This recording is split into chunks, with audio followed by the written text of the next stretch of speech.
ఒక ఆస్టెరాయిడ్ అంతరిక్షంలో తిరుగుతూ మన భూమికి దగ్గరగా రావడం వలన అది మన భూమి యొక్క గ్రావిటేషనల్ వలలో చిక్కుకుపోతుంది. దాంతో అది సూర్యుని చుట్టూ తన ప్రయాణాన్ని కొనసాగించే ముందుగా కొన్ని రోజుల పాటు తాత్కాలికంగా మన భూమి చుట్టూ తిరుగుతుంది. ఆ ఆస్టెరాయిడ్ పేరు 2024 PT5. ఇది మన భూమికి రెండవ చందమామలాగా 56 రోజుల పాటు మన భూమి చుట్టూ తిరుగుతుంది. ఈ రోజు మనం ఆ ఆస్టెరాయిడ్ గురించి తెలుసుకోబోతున్నాము. ఆ ఆస్టెరాయిడ్ ప్రత్యేకత ఏమిటి? ఈ ఆస్టెరాయిడ్ మూలం ఎక్కడ ఉంది? దీనిని మొట్టమొదటిసారిగా ఎలా కనిపెట్టారు? మన సౌర వ్యవస్థలో ఉన్న రహస్యాలను దీనిని ఉపయోగించుకొని సైంటిస్టులు ఎలా కనిపెడతారు? ఇలాంటి మినీ మూన్స్ మన భూమి చుట్టూ ఇంతకు ముందు ఎప్పుడైనా తిరిగాయా? లాంటి విషయాల గురించి ఈ వీడియోలో తెలుసుకోబోతున్నాము. ఫ్రెండ్స్, ఈ వీడియో చాలా ఇన్ఫర్మేటివ్ గా ఉండబోతుంది. ఈ వీడియోని ఎక్కడా స్కిప్ చేయకుండా లాస్ట్ వరకు చూసి ఇన్ఫర్మేషన్ నచ్చినట్లయితే ఒక లైక్ కొట్టండి. అలాగే మీరు గనక అవర్ యూనివర్స్ తెలుగు ఛానల్ కి ఫస్ట్ టైం వచ్చినట్లయితే సబ్స్క్రైబ్ చేసుకొని ఆల్ నోటిఫికేషన్ బటన్ యాక్టివేట్ చేసుకోండి. ఆస్ట్రాయిడ్ 2024 PT5 ని 2024 ఆగస్టులో సౌత్ ఆఫ్రికాలోని అట్లాస్ టెలిస్కోప్ ఉపయోగించి కనిపెట్టారు. A3 అట్లాస్ అనే కామెట్ ని కూడా ఈ టెలిస్కోపే కనిపెట్టింది. ప్రస్తుతం ఈ కామెట్ కూడా మన గ్రహానికి అత్యంత చేరువలో ఉంది. ఆస్ట్రాయిడ్ 2024 PT5 అనేది దాదాపు 10 మీటర్ల డయామీటర్ కలిగి ఉంటుంది. ముఖ్యంగా దాని సైజ్ మరియు ట్రాజెక్టరీ చాలా ఇంట్రెస్టింగ్ గా ఉంటుంది. దీని పరిణామం చిన్నగా ఉంటుంది కాబట్టి మన ఎర్త్ గ్రావిటీ దీనిని ఈజీగా లాగేసుకుంటుంది. ఆ తర్వాత చందమామను తిప్పుకున్నట్లుగా దీనిని కూడా మన ఎర్త్ తిప్పుకుంటుంది. అదృష్టవశాత్తు PT5 ఆస్ట్రాయిడ్ నుండి మన భూమికి ఎటువంటి ప్రమాదం లేదు. ఈ ఆస్టెరాయిడ్ అర్జున ఆస్ట్రాయిడ్ బెల్ట్ నుండి వచ్చిందని సైంటిస్టులు అంచనా వేస్తున్నారు. ఈ బెల్ట్ లో చిన్న చిన్న ఆస్ట్రాయిడ్స్ ఉంటాయి. ఇవి సూర్యుని చుట్టూ తిరుగుతుంటాయి. వీటి ఆర్బిట్స్ మన భూమి ఆర్బిట్ ను పోలి ఉంటాయి. వీటి ఆర్బిటాల్ పీరియడ్ కూడా మన భూమి ఆర్బిటాల్ పీరియడ్ తో మ్యాచ్ అవుతుంది. దీనినే మీన్ మోషన్ రిజోనెన్స్ అని అంటారు. అలాగే ఈ ఆస్ట్రాయిడ్స్ యొక్క స్టేబుల్ మరియు లో ఇంక్లినేషన్ ఆర్బిట్స్ వలనే ఇవి అప్పుడప్పుడు భూమి యొక్క గ్రావిటేషనల్ వలయంలో చిక్కుకుపోయి ఒక మినీ మూన్ లాగా కొన్ని రోజుల పాటు భూమి చుట్టూ తిరుగుతూ ఉంటాయి. అయితే ఒక ఆస్టెరాయిడ్ ఒక మినీ మూన్ లాగా మారడం అనేది స్పీడ్ మరియు గ్రావిటీ మధ్య జరిగే సున్నితమైన ప్రక్రియ లాంటిది. అది ఎలా అంటే ఆస్టెరాయిడ్ మన గ్రహానికి సమీపంలో ఒక నిర్దిష్ట ప్రాంతంలోకి ప్రవేశించినప్పుడు భూమి యొక్క గ్రావిటీ ఆస్టెరాయిడ్ స్పీడ్ ను డామినేట్ చేస్తుంది. ఒకవేళ ఆ సమయంలో ఆస్టెరాయిడ్ స్పీడ్ మరియు ట్రాజెక్టరీలో ఎటువంటి మార్పు లేకపోతే భూమి గ్రావిటీ వలయంలో చిక్కుకుపోయి తాత్కాలికంగా కొన్ని రోజుల పాటు భూమి చుట్టూ తిరుగుతుంది. 2024 PT5 ఆస్ట్రాయిడ్ ని మన ఎర్త్ గ్రావిటీ సెప్టెంబర్ 29, 2024 న క్యాప్చర్ చేస్తుంది. ఆ తర్వాత ఇది 56 రోజుల పాటు మన భూమి చుట్టూ ఒక్కసారి తిరుగుతుంది. నవంబర్ 25న భూమి యొక్క ఆర్బిట్ నుండి తప్పించుకొని సూర్యుని చుట్టూ ఉన్న తన అసలైన ఆర్బిట్ లోకి వెళ్లిపోతుంది. అయితే ఈ ఆస్ట్రాయిడ్ మన చందమామ లాగా ఒక స్టేబుల్ ఆర్బిట్ లో తిరగకుండా హైలీ ఎలిప్టికల్ ఆర్బిట్ లో తిరుగుతుంది. అంటే ఇక్కడ దీని పాత్ మరింత విస్తరించి ఉండడం వలన ఈ ఆస్ట్రాయిడ్ ను అంచనా వేయడం అంత ఈజీ కాదు. అందుకని భూమితో పాటుగా దీని ప్రయాణం చాలా తక్కువ రోజుల వరకు మాత్రమే ఉంటుంది. ఇలాంటి మినీ మూన్స్ భూమికి చాలా అరుదుగా కనిపిస్తాయి.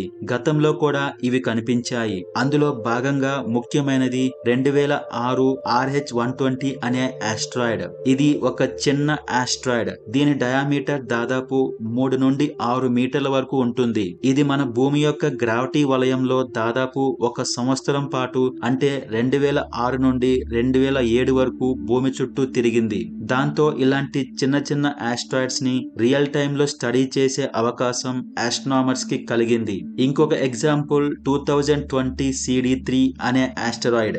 ఈ ఆస్టెరాయిడ్ ని మన ఎర్త్ గ్రావిటీ 2018 లో క్యాప్చర్ చేసింది. ఆ తర్వాత ఇది 2020 వరకు మన భూమి చుట్టూ ఒక చిన్న సైజ్ చందమామ లాగా తిరిగింది. ఈ ఆస్ట్రాయిడ్స్ ని ఉపయోగించి సైంటిస్టులు ఎర్త్ గ్రావిటీ చిన్న చిన్న ఆస్ట్రాయిడ్స్ ని ఎలా క్యాప్చర్ చేస్తుందో దానికి సంబంధించిన డేటాను కనిపెట్టారు.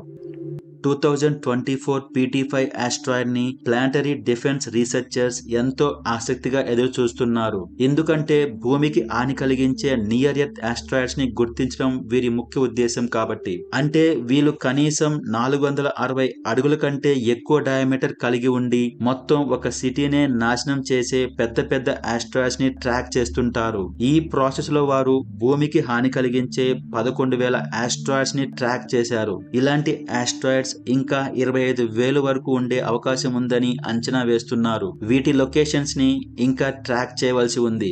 ఇంకా వీటితో పాటుగా కొన్ని మిలియన్ల కొద్ది చిన్న చిన్న ఆస్ట్రాయిడ్స్ కూడా ఉన్నాయి. వీటి లొకేషన్స్ ని కూడా ఇంకా ట్రాక్ చేయవలసి ఉంది. ఈ చిన్న చిన్న ఆస్ట్రాయిడ్స్ వలన పెద్ద పెద్ద ప్రమాదాలు లేనప్పటికీ ఎక్కువ జనాభా ఉన్న చోట ఇవి గాని పడితే ప్రాణ నష్టం జరిగే అవకాశం ఉంది. 2024 PT5 ఆస్ట్రాయిడ్ ఇలాంటి చిన్న చిన్న ఆస్ట్రాయిడ్స్ కి సంబంధించిన విలువైన డేటా అందిస్తుందేమో అని రీసెర్చర్స్ ఆసక్తిగా ఎదురు చూస్తున్నారు. అలాగే ఆస్ట్రాయిడ్ PT5 మార్స్ రహస్యాలను బయటపెట్టడంలో హెల్ప్ చేస్తుంది అని ఆస్ట్రానమర్స్ నమ్ముతున్నారు. ముఖ్యంగా మార్స్ మూన్స్ అయిన ఫోబోస్ మరియు డైమోస్ యొక్క అన్యూజువల్ షేప్స్ గురించి, వాటి స్మాల్ సైజెస్ గురించి మరియు వాటి ఇర్రెగ్యులర్ షేప్స్ గురించి రహస్యాలను బయటపెడుతుందని సైంటిస్టులు నమ్ముతున్నారు.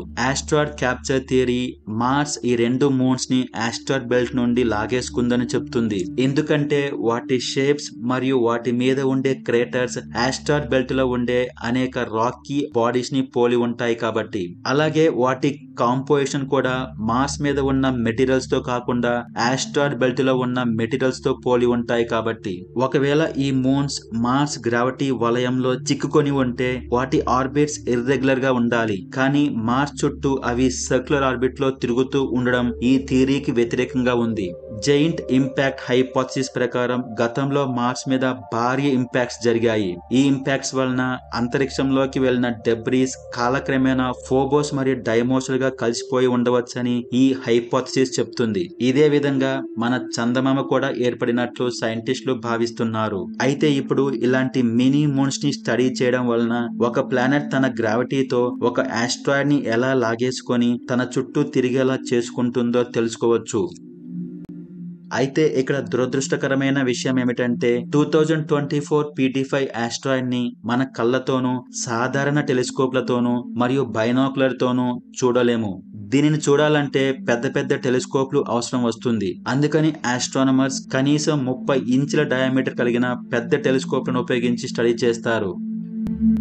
ఈ వీడియో మీద మీ ఒపీనియన్ ఏంటో కామెంట్ చేయండి. ఈ వీడియోని లైక్ మరియు షేర్ చేయండి. ఇలాంటి స్పేస్ వీడియోస్ కోసం అవర్ యూనివర్స్ తెలుగు ఛానల్ ని సబ్స్క్రైబ్ చేసుకోండి. నేను వీడియో పెట్టిన వెంటనే మీకు నోటిఫికేషన్ రావాలంటే సబ్స్క్రైబ్ చేయగానే పక్కనే వచ్చే బెల్ ఐకాన్ క్లిక్ చేసి ఆల్ నోటిఫికేషన్ బటన్ యాక్టివేట్ చేసుకోండి. Thank you.